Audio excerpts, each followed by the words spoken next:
पिताजी जल्दी चलिए, वरना मैं आज स्कूल में देरी से पहुंचूंगा। मेरी टीचर बहुत गुस्सा करती है। हाँ हाँ बेटा, अभी चलते हैं, बस 2 मिनट रुको। तभी रमेश की पत्नी कमरे से बाहर आती है और रमेश से कहती हैं, सुनिए जी, आज शाम को आप ऑफिस से जरा जल्दी घर आ जाइएगा। याद है ना, आज आपको मुझे शॉपिंग कराने के लिए लेकर जाना है। अरे भाग्यवान, इस महीने हाथ जरा तंग है। मेरी मानो तो शॉपिंग का विचार कुछ दिनों के लिए अपने दिमाग से निकाल ही दो। मैं तुम्हें अगले महीने पक्का शॉपिंग कराने ले जाऊंगा। अभी मुझे चलना चाहिए, वरना राजू को स्कूल पहुंचने में देर हो जाएगी। देखिए जी, अब आपके ये बहाने पुराने हो चुके हैं। मैं कुछ नहीं जानती। आज शाम को मुझे शॉपिंग करने जाना है, मतलब जाना है। आगे आपकी मर्जी। अच्छा ठीक है भाग्यवान, अब तुम पूरा घर सर पर मत उठाओ, मैं कुछ करता हूँ। इतना कहकर रमेश अपने बेटे राजू को लेकर वहां से चला जाता है। घर से निकलने के लिए रमेश जैसे ही अपनी मोटरसाइकिल शुरू करता है, तभी उसकी माँ उसे आवाज देकर कहती है, अरे रमेश, आज शाम को मुझे कुछ पैसे दे देना। याद है ना, मैंने तुझसे कहा था कि मुझे मंदिर में चढ़ावा चढ़ाना है। अरे माँ, मेरी तनख्वाह आने में अभी 10 दिन बचे हैं। अभी मेरे पास बिल्कुल पैसे नहीं है। हाँ, मेरी तनख्वाह मिलते ही मैं तुम्हें पैसे दे दूंगा। रमेश की माँ चिढ़कर कहती हैं, अरे तेरा दिमाग तो खराब नहीं हो गया? मैंने तेरे भरोसे मंदिर के पुजारी जी से वादा कर दिया है और तू कह रहा है कि पैसे नहीं है। अब मैं पुजारी जी को क्या जवाब दूंगी? तुझे तो मेरी इज्जत की भी कुछ परवाह नहीं है। अच्छा ठीक है माँ, अब तुम गुस्सा मत करो, मैं शाम तक कुछ इंतजाम करता हूँ। इतना कहकर रमेश वहां से चला जाता है। फिर दोपहर को जब रमेश अपने दफ्तर में बैठा होता है, तब उसे अपनी पत्नी और माँ की बातें याद आती हैं।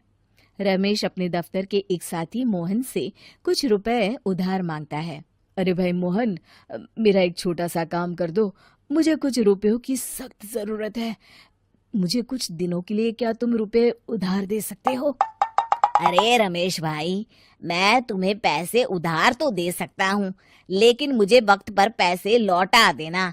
वैसे भी मेरा मानना है कि दोस्ती यारी में कभी पैसों का व्यवहार नहीं करना चाहिए। ये कहावत तो तुमने सुनी ही होगी कि उधार प्रेम की कैंची है। मैं नहीं चाहता कि पैसों को लेकर हमारा रिश्ता खराब हो। अरे मोहन, तुम बिल्कुल चिंता मत करो, मैं तुम्हारे पैसे वक्त पर लौटा दूंगा। फिर मोहन रमेश को पैसे दे देता है। शाम को घर आकर रमेश कुछ पैसे अपनी माँ को देता है और साथ ही अपनी पत्नी को भी शॉपिंग कराने बाजार लेकर जाता है। रमेश की पत्नी और उसकी माँ का स्वभाव जरूरत से ज्यादा खर्चीला होने के कारण दोनों हमेशा बेवजह पैसे खर्च करती हैं।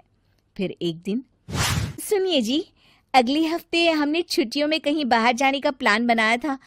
आपने पैसों का इंतजाम कर लिया ना? अरे अभी कहाँ, अभी तो मेरे पास बिल्कुल पैसे नहीं है। हम कभी और चले जाएंगे। देखिए जी, मैंने सभी सहेलियों से कह दिया है कि मैं बाहर घूमने जा रही हूँ। अगर मैं नहीं गई तो सब मुझ पर हंसेंगी। आप कहीं से भी पैसों का इंतजाम कीजिए जी। इतना कहकर रमेश की पत्नी वहां से चली जाती है। वहीं दूसरी तरफ रमेश की माँ भी तीर्थ यात्रा जाने की जिद करती है और रमेश से पैसे मांगती है। फिर अगले दिन रमेश एक सेठ से पैसे उधार लेकर अपनी पत्नी और बेटे को घुमाने ले जाता है और अपनी माँ को भी तीर्थ यात्रा पर भेज देता है। लेकिन जैसे ही रमेश अपनी छुट्टियां बिताकर वापस आता है, कर्जदार उसका जीना मुश्किल कर देते हैं।